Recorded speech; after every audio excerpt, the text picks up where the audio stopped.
আসসালামু আলাইকুম। আমার ছোট্ট কৃষি আঙিনা থেকে কথা বলছি। আজকে আমার পাশে যাকে দেখতে পাচ্ছেন গাছের ডাক্তার, অর্থাৎ উপসহকারী কৃষি কর্মকর্তা ছিলেন, এই স্বল্প দিন হয় রিটায়ার করেছেন।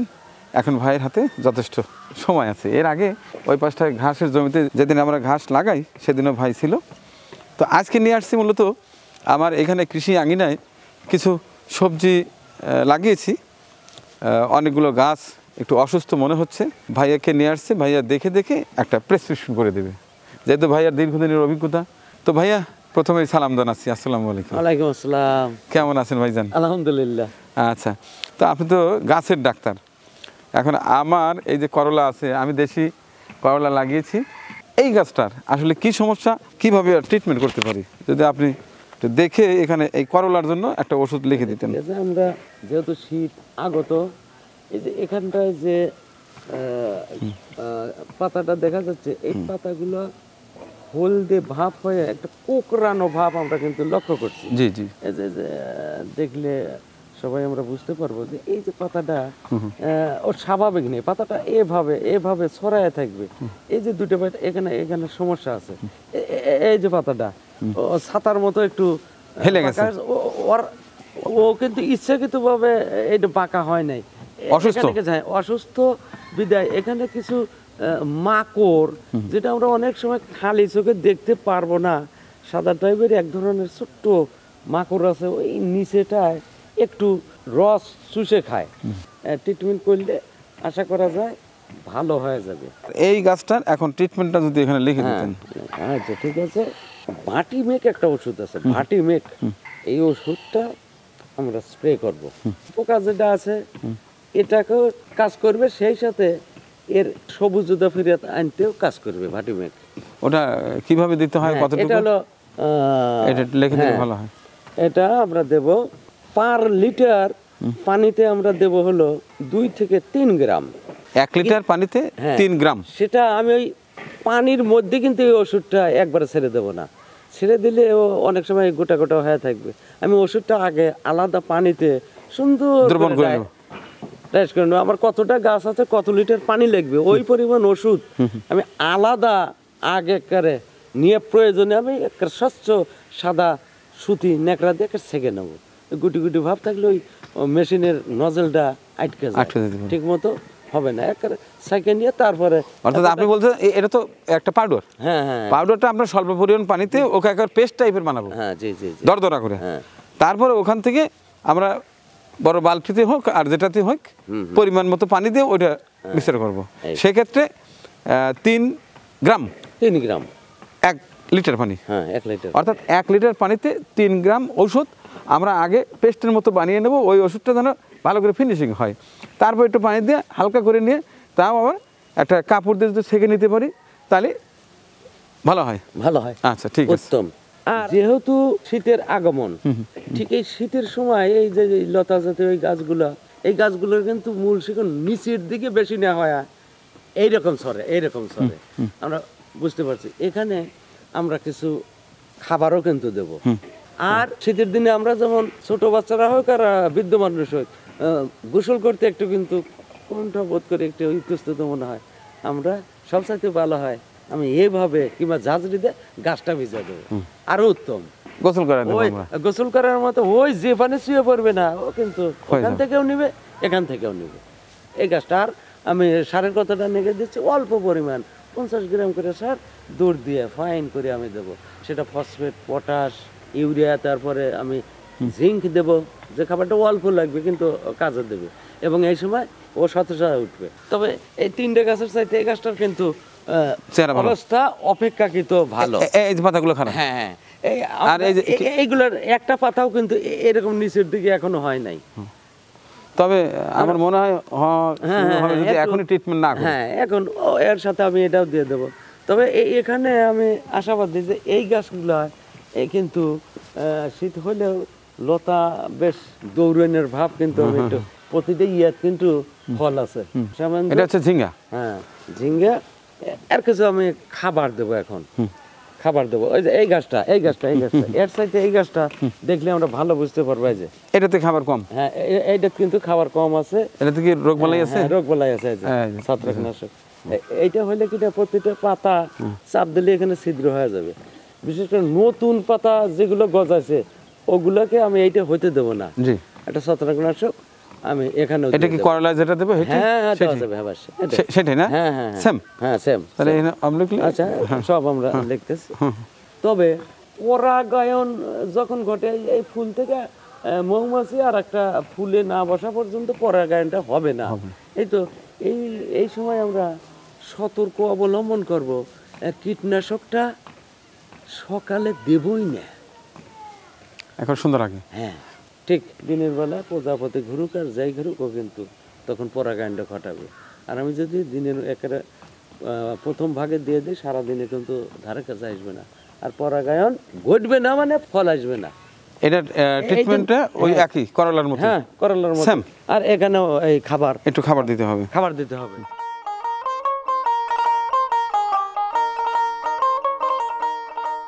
লাউ লাউ গাছটা গাছটা চেহারা কত সুন্দর মাথাটা। কিন্তু শাকে উপকার বেশি আমরা বলতেছি। লাউ খাওয়া যাবে না তা না। আমি যদি ঘন করে লাগাই এইটা, আমি যত ডগা কাটিয়ে খাচ্ছি বা বিক্রি তত ছড়াবে। করছি তত কিন্তু ছড়াবে।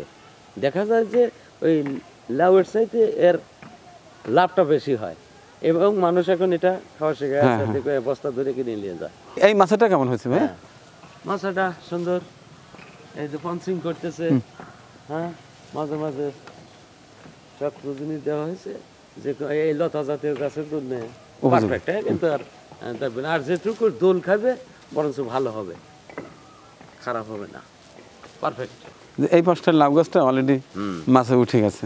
মাথায় উঠে গেছে। এটা হচ্ছে পুরুষ ফুল। হ্যাঁ, এখান থেকে যেটা বেরোবো সেটা হচ্ছে, আর ওই তাহলে এটা পিলসিং করে দেয়। ওই এমনি কেটে দিল। হ্যাঁ, এই যে এটা দেওয়া হয়েছে, এটাও দেওয়া হয়েছে, ওটাও দেওয়া হয়েছে। আর ওই যেটা মহিলা হবে ও কিন্তু ফল নিয়েও বের হবে। আমরা যাকে বলি যে জ্বালা হইলো, মানে কেবল কচি হয় বাড়াইলো, ওটা কিন্তু ফুল হবে না, ওটা একেবারে ওই ফল হয়েই বের হবে। ফল হয় বলে। আর কিন্তু পুরুষ ফুল লাগবে ওকে বাঁচা রাখার জন্য। হ্যাঁ হ্যাঁ হ্যাঁ, দরকার। ঠিকই ঘটবে, ঘটলে বাড়ি ওটা আটকে গেল। লাউ গাছ দেখে কি মনে হচ্ছে যে এখান থেকে ভালো ফল পাওয়া যাবে? হ্যাঁ, পাওয়া যাবে। এই ডালটাতে দর্শক আমি আরেকটা বিষয় বলি। এই যে দেখুন, এটা কিন্তু পুরুষ ফুল। হ্যাঁ হ্যাঁ, এটা পুরুষ ফুল, এটা পুরুষ ফুল, এটা পুরুষ ফুল, এটা পুরুষ ফুল। এর যত দূর বাড়াবে শুধু পুরুষ ফুলই হবে। এখান থেকে আমরা নারী ফুল পেতে অবশ্যই আমরা এটা একটা কাটিং করে দেব। এটাকে বলে 2G, অর্থাৎ প্রথমটা হচ্ছে 1G। 1Gতে ফল 25%, মানে এখন কেটে দিলে 50-50 হয়ে গেল। এরপরে যখন কাটবো তখন 25-75। মানে যাকে বলে যে প্রথম জেনারেশন গেল, এখন দ্বিতীয় জেনারেশন যাই আমি ফল নেব, এই জন্য ওই কাজটা করা হয়। দর্শক, এটা হচ্ছে আমার শসার আঙিনা ছিল, যথেষ্ট পরিমাণ শসা খেয়েছি। এরপর আবার নতুন করে বীজ লাগিয়ে দিয়েছি অলরেডি। এই যে শসা গাছ বেরোতে শুরু করেছে। হ্যাঁ, আবার নতুন করে ঝাঁকড়া হবে, আবার সেই শসা আমরা কস করে খাবো ইনশাআল্লাহ। এবার মিষ্টি কুমড়া সঠিকভাবে পরিচর্যার অভাবে গাছের চেহারা নষ্ট হয়ে গেছে, যে কারণে আমাদের মোহাম্মদ ভাই অর্থাৎ গাছের ডাক্তারকে নিয়ে আসছি। তিনি এগুলো দেখে একটা প্রেসক্রিপশন করে দেন। মাকড় পাস করছে তো এটা কিন্তু বড় হবে, কিন্তু যেই কাটবো ভিতরে কিন্তু নষ্ট বের হবে। এর পোটাটা কত শক্ত বড় ছিল, মোটা ছিল, ফলটা বড় আসার কথা।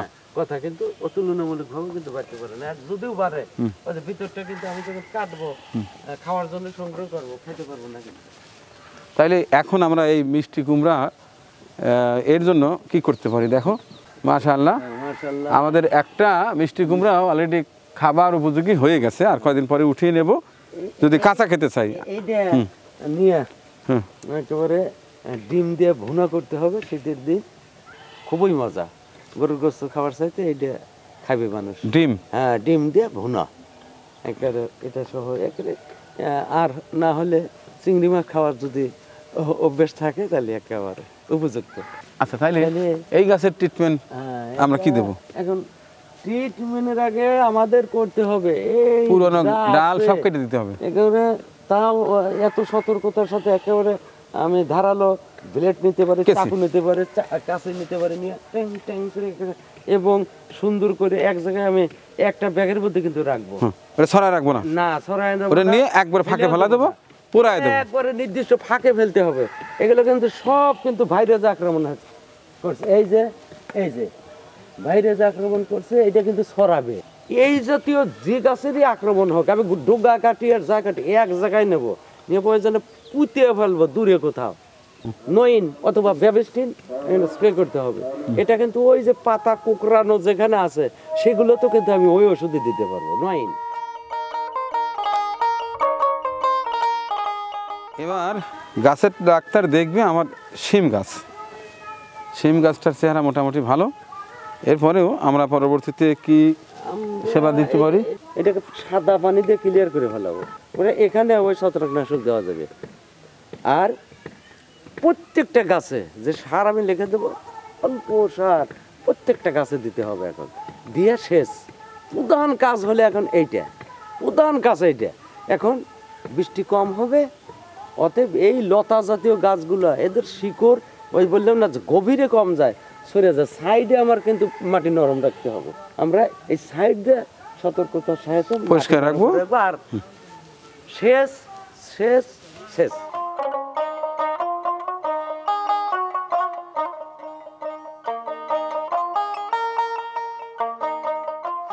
এই গাছটা হ্যাঁ অনেকটা অপেক্ষাকৃত ভালো। এটাও ওটাও এই দুইটা গাছ, হ্যাঁ। এটা ওটাও এখন ওই ডোকাগুলা আমরা একটু ঘুরে এই যে বাড়াইতেছে না, এগুলোকে এনে দেই যতটুকু পারি। এইভাবে এনে এই ডোকাটা যদি আমি এইভাবে ওকে ধরা দিই, এই দিকে কিন্তু যাওয়া শুরু করবে, ও পেছানোর সুযোগ পাবে। যেহেতু আমার ওই পাশে কোনো ব্যবস্থা নেই ওদের থাকা, আমি এইভাবে নিয়ে এসে দেবো, ও এই দিকে যাক, ওটা ওই দিকে যাক, আমার ডাইনে বাড়িতে আমার জায়গা আছে। আর ঝুলন্ত করে দিলে ফল বেশি হয়। আর মরিচ গাছ বীজ সিটি দিয়েছিলাম, হয়েছে। এখন এখান থেকে হালকা হালকা করে উঠায়া অন্য জায়গায় দেবো, তার আগে ওদেরকে একটু ট্রিটমেন্ট করতে হবে। এই রসটা খাইছে, এই পাতাটা এরকম হয়ে গেছে, একই জিনিস কিন্তু তার মানে ওই একই মেডিসিন আমরা দিতে পারি। হ্যাঁ হ্যাঁ একই মেডিসিন দেওয়া যাবে, আর সিমটম কিন্তু একই। যত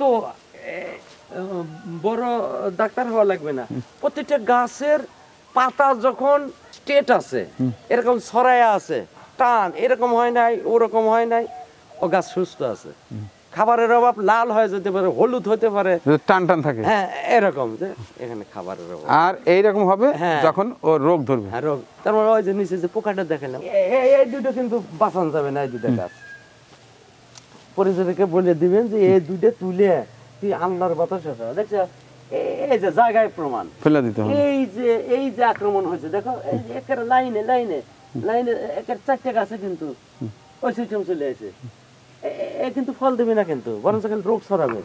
ওই যে আমরা মাকড়ের কথা বলতেছি না, ও স্লাইড একটু যে নেট বানাইছে দেখছো, স্লাইড ওই যে নেট বানাইছে। এই পাতাটা ওষুধকে ডাক্তারে বইটে দিলেও একার সোজা আমি করতে পারবো না। এটার একমাত্র ট্রিটমেন্ট ওটাকে তুলে ফেলে অন্য জায়গায় নিয়ে পড়াইতে হবে। এটা পালং শাক এর আগে ছিল, সেটা শেষ করে আবার নতুন করে লাগিয়ে দিয়েছি। ভালো হয়নি? সুন্দর, হ্যাঁ গজাইছে তো, হ্যাঁ হ্যাঁ গজাচ্ছে। পানিটা হালকা করে হালকা ছিট দিতে হবে, এই যে ধীরে ধীরে বৃষ্টির মতো। মাটিটা আটকে গেছে, হাত দিয়ে তুমি অনুভব করো, আটকে গেছে। কিন্তু এখন একটু মাঝে মাঝে টোকা দিতে হবে। এই পাথর না দিয়েও যদি আমি এইরকম যদি করে দেয় না, ওর কিন্তু শিকড় আছে, ও কিন্তু এইভাবে একটু নিয়ে যেতে হবে, একটা টাইট হয়ে গেছে, ও কিন্তু এই ছোটগুলো কিন্তু বেরোতে পারবে না, আর যেগুলো বেরিয়েছে সেগুলোর খাবার সংগ্রহ করতে বিঘ্ন করবে। যতটুকু পারে আমি চতুর্দিক দিয়ে হাত দিয়ে বা কোনো কাঠি এটা মাথাটা সুচালো করে এরকম একটা, আমি ওর ভিতরে যাবো না, পা ফেললে তো অনেকগুলো আমার পাই নষ্ট হবে। হ্যাঁ হাত দিয়ে যতটুকু কলমি শাক সারা বছর কিন্তু এটা কোনো শাক যখন থাকবে না, কলমি কিন্তু গিমা কলমি তখন কিন্তু থাকবে, এ কিন্তু সারা বছর থাকে। এটা রাখবে একেবারে সুন্দর, কিন্তু আরো এটা বেড থাকে যাবে সারা বছর। এবারে আমার এই যে ডাটা ডাটা। এটা ছোটোবেলা মানে ছোটো থাকতেই তোলা শুরু করে দিছি, এখন এটা উঠাইয়া আবার নতুন করে লাগাবো। আমরা করল্লা গাছ, ঝিঙ্গা দেখলাম, তারপরে সিম, মিষ্টি কুমড়া, লাউ, এই গাছগুলো আমরা এই মুহূর্তে যেটা করতে পারি সেটা পরিচর্যা করব। আগাছা তো শেষ করে দেবো, নিড়ানি দেবো ঠিক মতো। এটার সাথে সাথে কিছু উপরি খাবার আমরা দেবো। ডিএপি দেবো প্রতি গাছে 25 গ্রাম, এমপি পটাশ সারটা আমরা 20 গ্রাম করে দেবো, ইউরিয়া দেবো 20 গ্রাম, জিঙ্ক যেটা 10টা তাকে আমরা 20 গ্রাম করে দেব। আর বিকেলবেলা পরিমিতভাবে সেচ দেব। আর তার সাথে ছত্রাকনাশক, সিম গাছটা ভালো আছে, আমরা অনেকগুলো গাছ দেখেছি যে এখানে ছত্রাক, পাতা ছিদ্র বা পাতার জৌলস নেই, এই জন্য আমরা নইন অথবা ব্যাবিস্টিন এটা 2 গ্রাম করে ওষুধ 1 লিটার পানির মধ্যে দেব, গাছগুলি ভিজিয়ে দেব। উপরে নিচে পাতা নিচ দিয়েও দেবো। বিকেল 4টের দিকে আমরা স্প্রে করব। তো দর্শক, এই ছিল আমার একটি বিশেষ ভিডিও, কারণ আমি তো প্রতিদিন আসতে পারি না, আর এখানে নিয়মিত দেখভাল করার জন্য লোক সেটাও নাই, যে কারণে এই ত্রুটিগুলো। তো এখন আমি একজনকে অলরেডি এখানকার একটু দায়িত্ব দিয়েছি, সবগুলো গাছ দেখবে, পরিচর্যা করবে, এবং পাশাপাশি এইখানে আমার গরুর শেড হবে। আমার বাইরের যে গরুগুলো আছে এইখানে ফাঁকা জায়গায় নিয়ে আসবো। গরু তো খোলামেলা জায়গায় পছন্দ করে, যে কারণে গরুগুলো আমরা এখানে নিয়ে আসবো। তো যাই হোক, আজকে আমাকে সহায়তা করলেন এই যে আমার প্রিয় ভাই বন্ধু দুটোই, মোহাম্মদ আলী, পুরো নাম গোলাম মোহাম্মদ, দীর্ঘদিন চাকরি করেছেন, এই স্বল্প দিন হয় রিটায়ার করেছেন। তিনি উপসহকারী কৃষি কর্মকর্তা ছিলেন। ভাইকে ধন্যবাদ, আমার এই ছোট্ট কৃষি আঙিনায় এসে সবগুলো গাছ মনোযোগ সহকারে দেখে আমাকে কিছু ওষুধ লিখে দিলেন। আমরা আশা করব সপ্তাহ 10 দিন পরে আমরা এই গাছগুলোর চেহারা আরও সুন্দর দেখতে পাবো। ওই দিনের আরেকটি ভিডিও বানিয়ে দেখাবো ইনশাল্লাহ। ধন্যবাদ জানাচ্ছি আমাদের ধন্যবাদ গোলাম মোহাম্মদ ভাইকে আমাকে সময় দেওয়ার জন্য, এবং আপনাদের ধন্যবাদ জানাচ্ছি এত সময় ধৈর্য সহকারে এই ভিডিওটি দেখার জন্য। আল্লাহ হাফেজ। আমাদের পরিবেশনা আপনাদের ভালো লেগে থাকলে শেয়ার করে অন্যকে দেখার সুযোগ করে দিন। আরও নতুন নতুন ভিডিও পেতে চ্যানেলটি সাবস্ক্রাইব করে সঙ্গেই থাকুন।